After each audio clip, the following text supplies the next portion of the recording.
啊，你们政府官员就是不接地气。虽然你们817万票赢了，但是我发觉你们真的没有走到里面，没有像我陈昌明这个样子了。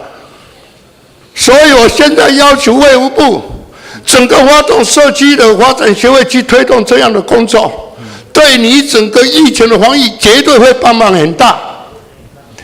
啊，口罩之乱一直在，那我实在想不通，为什么一定要工厂能做口罩？那我也跟部长报告，我的服务处在我血牙区里面，我都召集我们地方的社区发展协会，我动了一下，看一下照片。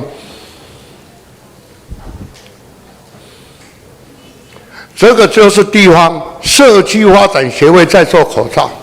啊，我到那边我很感动，这些阿公阿嬷社区的志工人员，大家非常热烈的学习，材料完全我提供。我只是要提醒，社区发展协会是社区的中心，采用给他每一个人都出来做口罩。他们的观念要保护家人，保护自己的儿孙，保护邻居，也会保护社区。所以我发觉说，口罩你们怎么讲？哦，天天在吵，好好利用我们整个社区发展协会，包括志工团体，你们把应该用的比较防噪的那一块材料。提供给他们，他们自己会做。一个老人家在家里做个20-30户、30户给家里用，就不会吵。口罩会臭，用布的去做，各种方式民间都想出来了。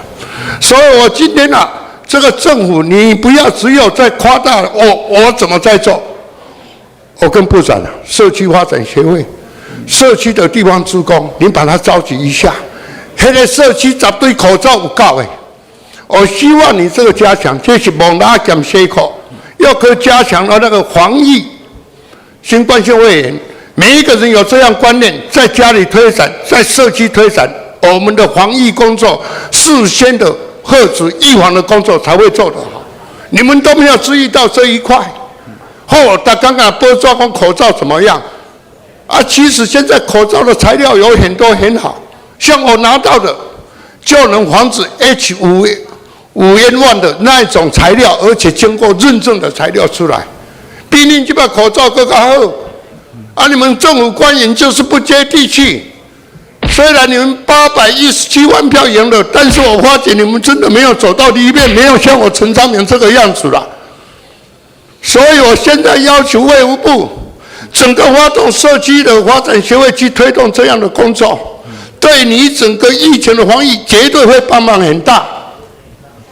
那有这好的方法，委员应该较早甲咱讲的啦。啊，我就想要甲恁讲，落去进行哈。啊，我希望部长你回来研究看卖，嘿。较想也好，较想也赞，比你电视广告更好。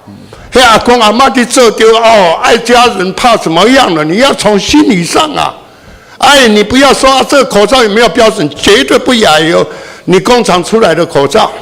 你只要原料选择对，所谓口罩之乱。